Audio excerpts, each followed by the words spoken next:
ఆయనను. సో అవన్నీ అంటే అవన్నిటికీ సపోర్ట్ చేస్తున్నట్టేనా, ఎట్లాంటి మెసేజ్ వెళ్తుంది? పవన్ గారు ముందుగా మీకు ఏబిఎన్ ఆంధ్రజ్యోతి యాజమాన్యానికి, రావి సౌజన్య గారికి, అమ్మ ప్రసాద్ గారికి, వీక్షకులందరికీ కూడా శుభ మధ్యాహ్నం. జగన్మోహన్ రెడ్డి గారు ఈరోజు వంశీని పరామర్శించడానికి వచ్చారు. బెయిల్ మీద ఉన్నాయని, జైల్లో ఉన్నాయని చూడటానికి వస్తున్నాడు.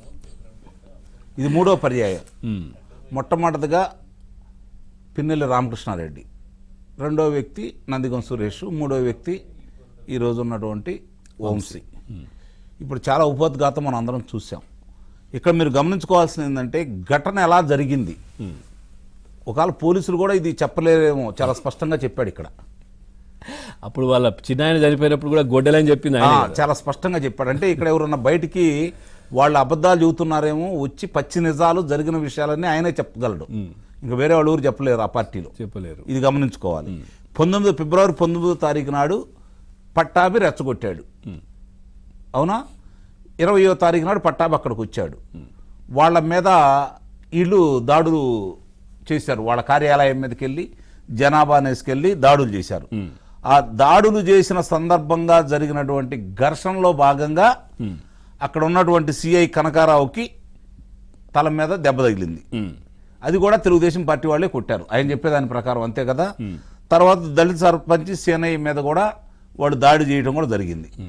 ఇవన్నీ కనుక మనం గమనించుకుంటా ఉంటే ఒక్కసారి దానికి సంబంధించినటువంటి పూర్వాపరాల దొరికి కనుక మనం వెళ్తే 19వ తారీఖు నాడు పట్టాభి మాట్లాడాడు.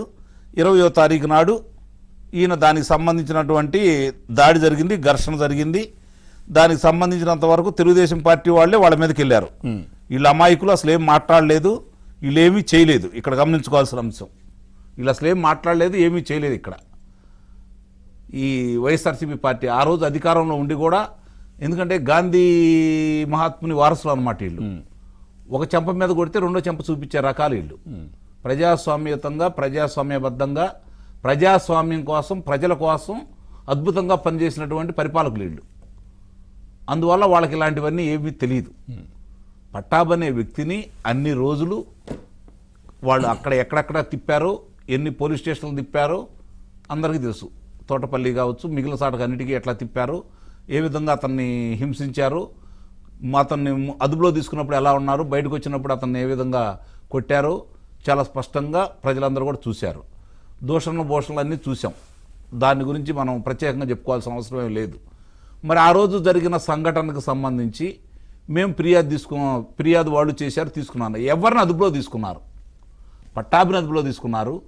అక్కడ బహుజన అంటే మామూలుగా ఈయన దళిత వర్గానికి చెందిన వ్యక్తి ఇతను వచ్చి ఫిర్యాదు చేశాడు 2 రోజుల తర్వాత. మరి అక్కడ గురుమూర్తి గారిని కూడా అదుపులో తీసుకున్నారు కదా, 13 రోజులు అతను కూడా కారాగార వాసంలో పెట్టారు కదా. మరి వైఎస్ఆర్సీపీ పార్టీ తరఫున ఎవరిని పెట్టారు? ఏమీ జరగలేదా? అంటే తెలుగుదేశం పార్టీ కార్యాలయం మీద దాడి వీళ్ళు చేయలేదు, తెలుగుదేశం పార్టీ కార్యాలయంలో ఉన్నటువంటి సామాన్లను వీళ్ళు ధ్వంసం చేయలేదు, ఆ పార్టీ కార్యాలయంలో నిప్పు పెట్టలేదు, బయట ఉన్న వాహనాల మీద కూడా వీళ్ళు నిప్పు పెట్టలా. అంటే తెలుగుదేశం పార్టీ వాళ్ళు వాళ్ళ మీద వాళ్లే దాడి చేసుకొని వాళ్లే వాళ్ళ వాహనాలకు నిప్పు పెట్టుకుంటే వాళ్ళ మీద వీళ్ళు అభియోగం మోపారు.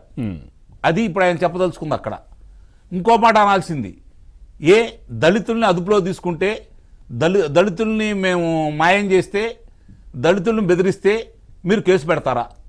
ఇది మీకేమన్నా న్యాయమా? తప్పేంటి?